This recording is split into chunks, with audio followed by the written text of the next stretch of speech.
Respected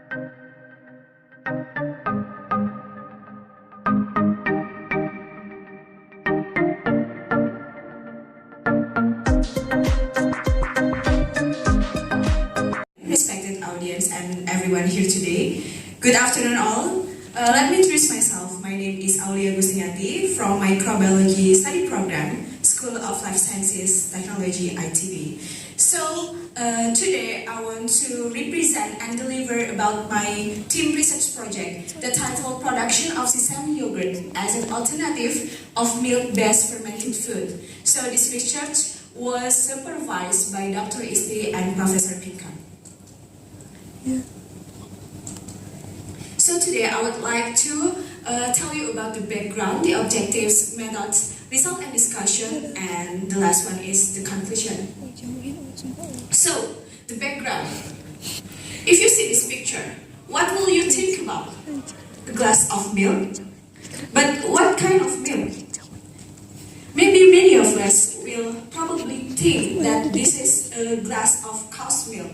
This is not surprising us because a cow's milk is one of commonly consumed drinks today. But now it began considered because milk consumption causes health effects such as cholesterol, lactose intolerance, cow's milk allergy, and coronary disease. So consumers are constantly changing the dairy-based milk like cow's milk to other non-dairy-based milk such as vegetable milk. And one of sources that we can use to make this vegetable milk is sesame. Why sesame? Because we can see here the protein and the calcium content is higher compared to the cow's milk. And another reason, sesame milk suitable for lactose intolerant too, and less texturous and ravenous than soy milk. But however, like other vegetables milk, sesame milk has an off flavor that from bean flavor, and one way that we can be done to reduce the bean flavor and optimizing the quality of the sesame milk is by fermentation to convert it to sesame yogurt.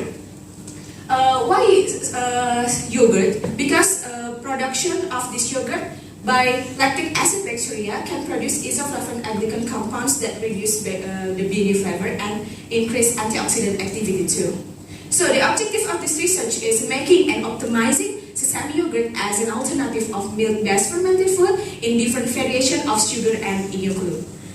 So the general process of our method is first we make the sesame milk, and we also prepare the inoculum by constructing the growth curve and adapt the inoculum to the sesame milk, and then we fermented the sesame milk using two types bacteria which are Lactobacillus lactis and Streptococcus thermophilus, done in the 24 hours 37 degrees Celsius. And then we analyze the quality of the sesame yogurt such as pH, lactic acid concentration, sugar content and protein.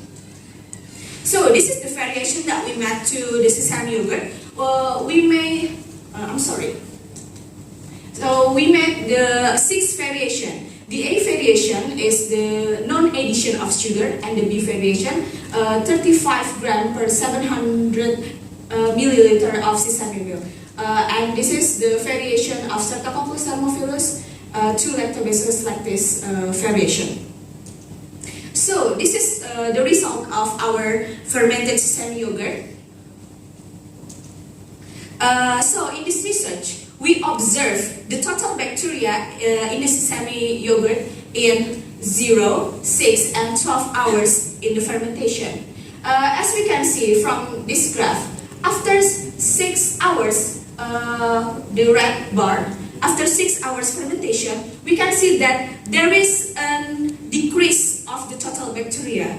It might be because there are some bacteria from raw milk that intolerant to lactic acid production. So this is a sign that LAB works during this time, that 6 hours. So there is an acid accumulation in the sesame yogurt.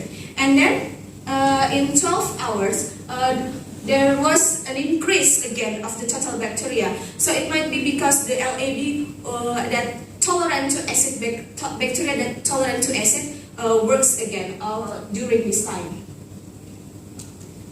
So to confirm our hypothesis that there is an accumulation of acid accumulation in sesame yogurt, we measure the pH. So we can see here that sugar-added sesame yogurt has a lower pH compared to sesame yogurt without sugar addition.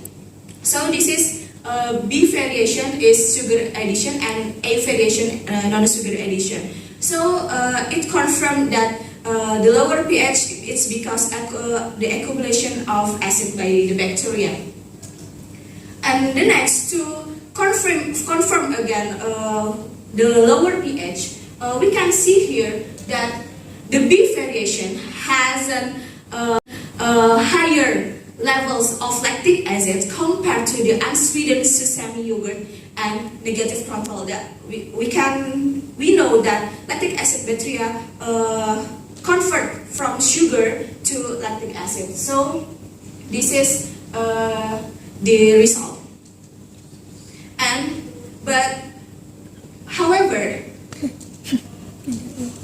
However, the variation was the sugar content in sesame yogurt variation was observed to be lower than 0% sugar variation. The B variation that we added sugar to the sesame milk has a lower sugar content because what? Because the lactic acid bacteria adapt more in the sugar condition, so the sugar content was lower to the A variation.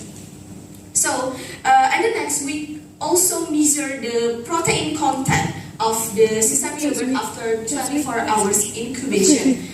We can see here that all the variation has very low compared to protein from sesame milk before fermentation. So it's proof the ability of the Streptococcus thermophilus that has a proteolytic activity. So this is the result of our organoleptic test.